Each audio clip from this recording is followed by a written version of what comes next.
Walt Hargrove looked me dead in the eye across that conference table and said, "Blood runs this company, Reed. Always has. Always will." The room had gone completely still. Not quiet the way a room gets when someone says something polite. Quiet the way it gets when something breaks and everybody knows it and nobody wants to be the first to look at the pieces. There were 14 people at that table. Dispatchers I'd hired, operations managers I'd trained from scratch, my 2 senior account reps who had been with me for over a decade. Outside the window, I could hear a diesel engine idling in the yard, one of our trucks warming up for a morning run. Inside, nobody moved. Nobody looked up. They all just stared at the tabletop like the wood grain had suddenly become the most interesting thing they'd ever seen. That was the moment. Right there, on a Tuesday morning in March, in a conference room that smelled like burnt coffee and old carpet. My name is Reed Calloway. I'm 51 years old. And for 22 years, I ran Hargrove Freight and Logistics out of Fort Wayne, Indiana. Not on paper, not with a title anyone outside the building would recognize, but in every way that actually matters in this business, I built that company. I should back up. I met Carol Hargrove at a bar in Columbus when I was 28. She was funny and sharp and honest in a way that made me feel like I'd been going through the motions my whole life before I met her. We got married a year and a half later. Her father, Walt Hargrove, ran a small regional freight operation. 6 trucks, 11 employees, a rented lot on the south side of town with a chain link fence that leaned about 15 degrees to the left. He offered me a job managing dispatch. I took it because Carol asked me to and because I genuinely thought I could help. I had a background in operations and logistics, nothing fancy. Community college, 5 years at a supply chain firm in Dayton, a whole lot of time reading industry manuals on lunch breaks and Saturday mornings. I wasn't some hotshot. I was just a guy who understood how freight moved and where most companies bled money without realizing it. Hargrove Freight was bleeding from just about everywhere. So I fixed it, one problem at a time, 1 year at a time. I renegotiated vendor contracts in year 1, built a routing optimization system from scratch in year 2, taught myself the software on weekends using my own laptop, landed our first state contract in year 3. By year 8, we had 40 trucks and 3 full-time account managers. By year 15, we had over 90 trucks, 3 regional hubs, and a federal contract with the Department of Transportation worth $422 million a year. Walt gave me the COO title somewhere around year 10. No equity, no formal ownership agreement. Just a title and a salary of $115,000 that hadn't changed in 4 years, even as the company I was running had tripled in revenue. But here's the thing about working inside a family business when you married into it. You're never really inside, you're always the son-in-law, the helpful one, the guy who keeps the trucks moving so the real family can take the credit at the Christmas dinner table. I understood that in a quiet way for most of those 22 years. I told myself it didn't matter. I told myself the work was enough. Then Walt's son Tad graduated with his MBA. Tad Hargrove was 32, sharp-dressed, and had exactly 0 days of freight experience. What he had was Walt's last name and a head full of business school frameworks that had never been tested against anything real. He came into the company talking about operational pivots and value chain optimization. Meanwhile, he couldn't tell you the difference between a standard dry van rate and a flatbed quote, couldn't read a load board, couldn't explain why fuel surcharges move the way they do. I trained him anyway, because that's what you do. You show up, you do the work, you don't make it personal.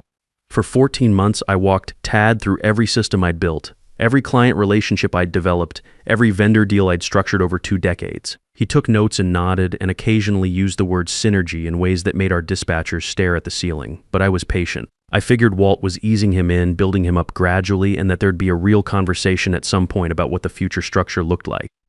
There was a conversation. Just not the one I expected. Walt called the annual operations meeting on a Tuesday in March. I sat down at that conference table expecting a standard quarterly review. Instead, Walt stood up, thanked the team for a strong year, and announced that effective immediately, Tad would be assuming the role of Chief Operating Officer and taking full operational control of Hargrove Freight and Logistics. No heads up, no phone call the night before, not even a pulled aside in the hallway. I looked at Walt. He met my eyes for exactly 1 second, then looked away toward the window. I asked, as calmly as I could manage, what my role would be going forward. And that's when he said it. Blood runs this company, Reed. Always has, always will. 14 people in that room. The diesel engine still idling outside. And every single person at that table suddenly found something very important to look at on the floor. I sat through the rest of that meeting for another 35 minutes. Smiled when it was appropriate. Shook Tad's hand at the end. Walked back to my office and closed the door behind me. On my desk was the notebook I'd kept for 22 years. Dark brown leather cover, worn soft at the corners from handling. I'd bought it at an office supply store in Dayton the week before I started at Hargrove, back when I thought I'd be there maybe 3 years, learn the family business, figure out a next step. Inside, it was everything. Every client contact I'd cultivated, every pricing adjustment I'd made, and the reasoning behind it. Every vendor relationship I'd built from scratch with notes on who to call, what they responded to, what they didn't. Routing modifications with dates. Contract renewal cycles, the names of procurement officers at every government agency we worked with, their direct lines, their preferred communication styles. 22 years of institutional knowledge in my handwriting. None of it on a company server. None of it backed up anywhere Walt or Tad could access. I picked it up and just held it for a while. That evening, Carol called. She'd already heard from her father. She was quiet on the phone in a specific way I recognized, the quiet of someone who'd already had the argument and lost. She said she was sorry. I told her I wasn't going anywhere yet, that I needed a few days to think. What I didn't tell her was that I'd already started thinking the moment I walked out of that conference room. I took 3 days. Told the office I was working from home, which I did, just not on Hargrove work. I sat at my kitchen table with the notebook open and went through it page by page, not out of nostalgia, out of calculation. Here's what I found on day 2. Our 3 largest federal contracts, combined value just over $9 million annually, had all been negotiated by me personally. Not in Walt's name, not under a general company contact. My name was the primary operational contact in each contract, with my direct phone number in the performance clause. 2 of those contracts contained specific language requiring continuity of the designated operational lead as a condition of performance compliance. I'd written that language myself during negotiations years ago without thinking too hard about what it meant for me personally. I was just trying to protect the company's client relationships. Turns out I was protecting something else entirely. I pulled up the actual contract documents on my personal laptop, copies I'd kept for my own reference over the years, and read those clauses 3 times, slowly. Then I looked at the routing optimization system I'd built in year 2 and updated every year since. It lived on a personal drive. I'd built it on my own time, on my own equipment, before Hargrove had any kind of IT infrastructure worth mentioning. There was no IP assignment clause in my original employment contract. Walt had never thought to ask for one. His lawyer at the time was a general practice guy in Fort Wayne who mostly did real estate closings. The system that had reduced Hargrove's fuel costs by 19% over 6 years and given us a competitive edge on every federal bid we'd won. It had never been formally transferred to the company. I closed the laptop and sat there with my coffee going cold. I want to be straight about what happened next because it would be easy to make it sound more dramatic than it was. I didn't feel like some guy in a movie who'd just discovered a secret weapon. Mostly I just felt tired. Tired and very, very clear. I'd spent 22 years treating this company like it was mine because in every functional sense it was. I'd acted in good faith every single day. I'd shared everything I built without ever asking for protection in return because it never occurred to me that I'd need it. That wasn't naivety exactly. That was trust. And trust, I was learning, is worth exactly what the other person decides it's worth. I thought about Scott Langford. Scott owned Midland Transport out of Columbus. We'd crossed paths at logistics conferences over the years, shared a table at a Dot Industry luncheon once. He was the kind of guy who asked technical questions and actually listened to the answers. He'd reached out to me twice in the past 4 years, nothing aggressive, just a standing offer. His last message, about 6 months back, read, "Offer still stands." We value experience here. Gray hair means wisdom in this building. I'd ignored it both times, out of loyalty, out of habit, out of the belief that eventually the people you build something for will recognize what you built. On the 3rd day, I called him. "I was beginning to think you'd never actually pick up the phone," he said, and he sounded genuinely pleased, not smug about it. We met 2 days later at a BBQ place on the outskirts of Columbus, a spot we'd eaten at twice before after contract negotiations. No white tablecloths. No power dynamics baked into the decor, just good food and a straight conversation. Scott was in his mid-50s, built like someone who'd loaded trucks before he'd learned to manage budgets. He asked smart questions about routing margins, federal compliance cycles, hub-to-hub efficiency ratios. He didn't need me to explain the basics. That alone told me something. The offer was $195,000 base salary, 8% profit sharing, senior VP of operations over 3 regional hubs. A team where the average age was 46. And then he said something I'd never once heard in 22 years at Hargrove. Your name goes on every contract you work. And if you've built systems on your own time and your own equipment, we have a formal acquisition process, fair valuation. You get credited. I drove home that night thinking about the routing system sitting on my personal drive. Carol was still awake when I got in. "We sat at the kitchen table for a long time," she said. "My father built a company. You built the company he has now. Those are two different things, Reed." She said it quietly, like she'd been holding it for a while and had finally decided to put it down on the table between us. I told her I was going to call Scott back in the morning. She nodded and said, "Good." I called Scott the next morning, told him I was in. We agreed on a start date 3 weeks out. I typed up my resignation letter that afternoon. 2 weeks' notice. Clean, professional, no editorializing. Printed it on plain paper, not company letterhead. That felt right. Before I submitted it, I did something else first. I opened my laptop and drafted 3 separate emails. One to each of the federal procurement officers I'd worked with over the years. People I'd built real working relationships with, not company relationships, not Walt Hargrove relationships, mine. The emails were formal and straightforward. I informed each of them that I would be transitioning out of my role at Hargrove Freight and Logistics, that my last day would be in 2 weeks, and that going forward I could be reached through Midland Transport in Columbus. I included Scott's company contact information and noted that I would be personally overseeing federal logistics operations in my new capacity. I didn't badmouth Hargrove, didn't editorialize, just informed them of a change in my contact information, which I was fully entitled to do. Each of those contracts listed me as the designated operational lead. Notifying the relevant parties of my status change was not just my right in 2 of the 3 contracts, it was technically my obligation under the performance clause.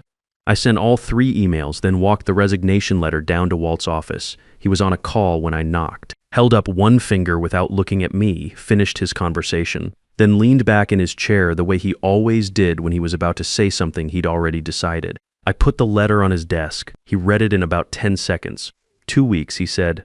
Not a question. 2 weeks, I said. He asked where I was going. I told him Midland Transport. His expression shifted, not anger exactly. More like someone who just realized they'd left the back door unlocked during a storm.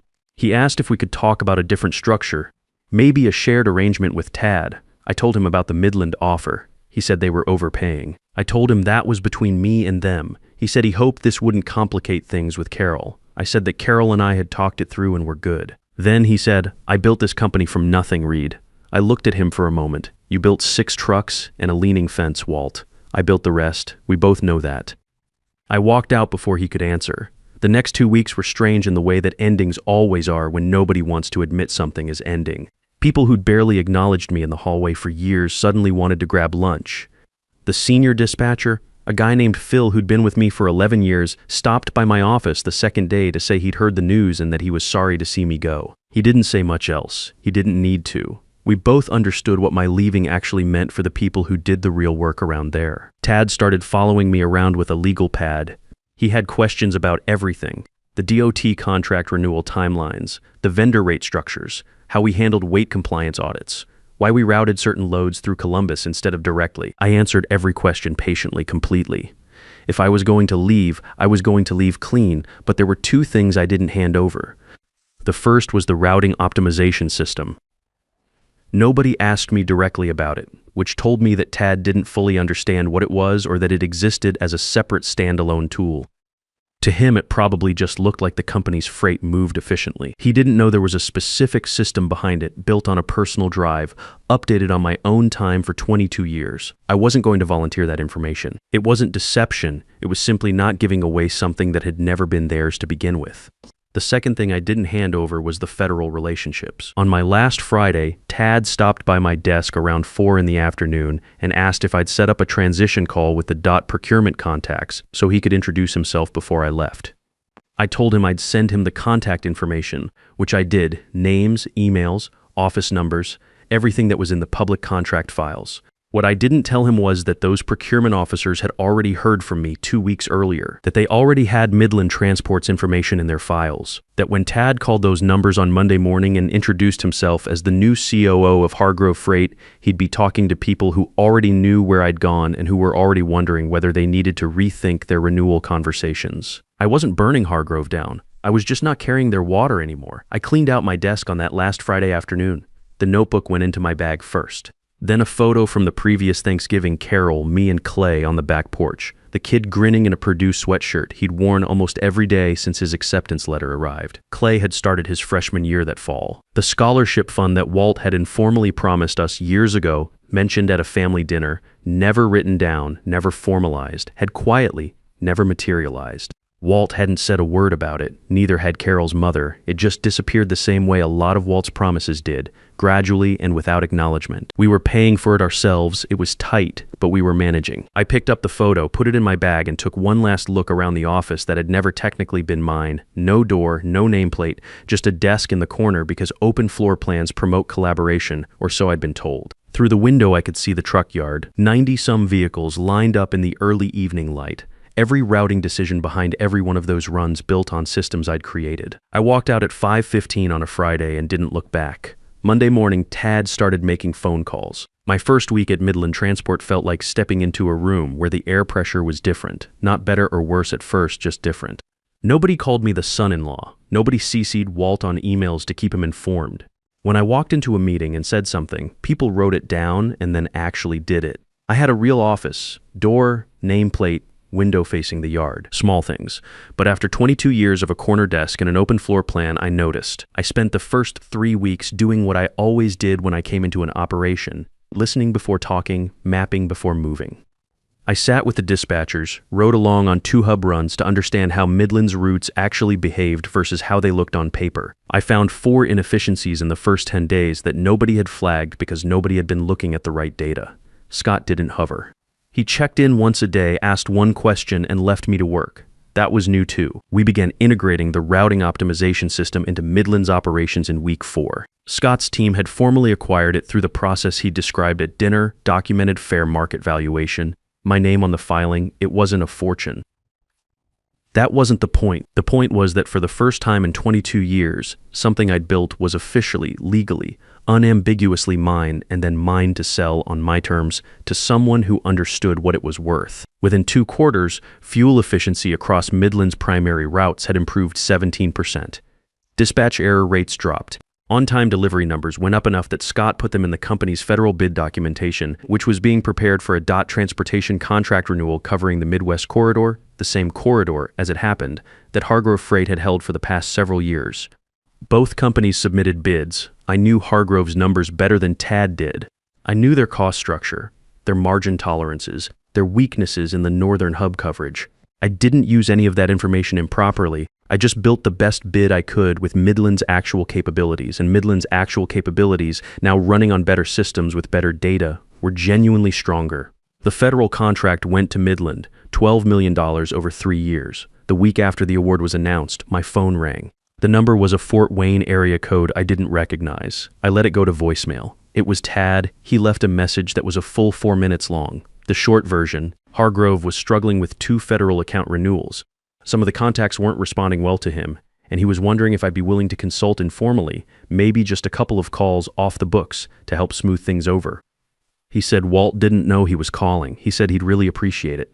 I listened to the message twice, then I called him back. I told him I'd be glad to help in a formal consulting capacity. My current rate for external logistics consulting was $350 an hour, billed in 2-hour minimums with a 3-session retainer required upfront. I told him I could have a contract drawn up within the week if he wanted to move forward. He said he'd have to think about it. He never called back. Walt called 5 times over the following month. I let every one of them go to voicemail. Each message was a variation of the same theme: consulting opportunities, bringing my expertise back in a different capacity, substantial compensation, what happened to the family. The 5th message had an edge to it that the first 4 didn't. He mentioned the word loyalty twice. I sat with that word for a day. Loyalty. 22 years of 6 a.m. start times and vendor calls on Saturday mornings and federal compliance reviews that ran until 9 at night. 2 years of treating their problems like my problems because I'd stopped being able to tell the difference. If that wasn't loyalty, I didn't know what the word meant. And if it was, then Walt had gotten 22 years of it for free. I called him back on a Sunday morning. He picked up on the second ring, started talking before I could say anything. The company, the restructuring, the board conversations, how much had changed since I left. I waited until he stopped. Then I said, Walt, you told me blood runs that company. You were right about that. And I finally went back to mine. I hung up. 3 months later, I got a call from a reporter at a Midwest logistics trade publication. She'd heard about the federal contract win and wanted to talk about the routing methodology behind Midland's bid. We did a 30-minute phone interview.